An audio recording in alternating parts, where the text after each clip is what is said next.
On Ready, Pet, Go, a mystery to solve out of the Cleveland Kennel that had tails and tongues wagging. Here's why. A donor who went by the strange name of Chuck the Bagel sent money to support the shelter dogs there. Yeah, Candace Hare shares how the hunt for Chuck led to a well-known coffee and donut shop and served up an ending even sweeter than anyone could have imagined. Here at City Dogs, there's no shortage of wagging tails and wiggly butts. Happy pups ready for new homes. Their good health thanks in part to a dedicated, caring community.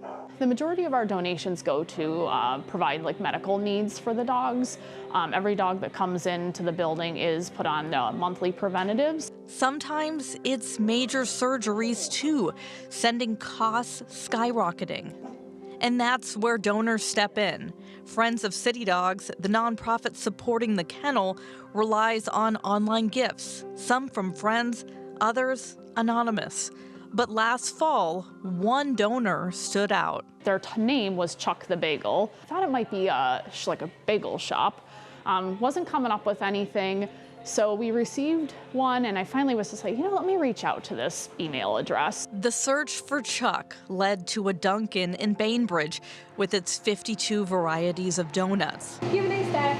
All served up with a smile by Maggie Watson, a Chagrin Falls High School junior who banks her paycheck but donates tips to charity. It's just important to me that I set aside something to donate and give back.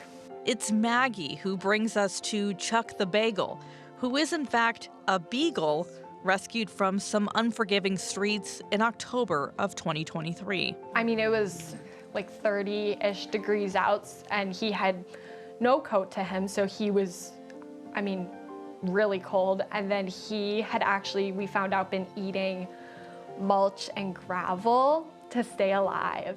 Chuck was far from a doughy boy then. Maggie and her mom fed him, cleaned him up, and gave him a warm blanketed crate for the night.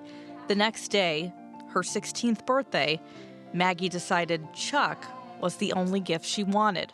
Her dad took some convincing. I gave my best puppy dog eyes, and he was like, no, if he gets along with the dogs, we can keep him. And yeah, him and Jeremy have been best friends, so. To honor Chuck and his past, Maggie decided to pay it forward with small donations to help other dogs in need. A lot of people ask us, well, how do you make your donations? Who are your big donors? And we have a lot of small donors, but I say it all the time. I'm like, those small donations really do add up. And, for a teenager to do that, I think is just really inspiring. Mystery solved, except for one last thing. How did a beagle become Chuck the Bagel? Just like a coffee barista might mangle your name, it happened to Chuck too at a local stay and play. The guy that we called, when he was taking down our dogs' names, he's like, oh, what's your bagel's name? And it was so funny, and it just stuck. A name that stuck, a dog that stayed, and a teen who's proof that small acts can make a big difference. Candace Hare, 3 News. Oh, Candace, thank you. Now listen, if you're wondering, Chuck was microchipped, but he had been rehomed apparently since then, and more than a few times.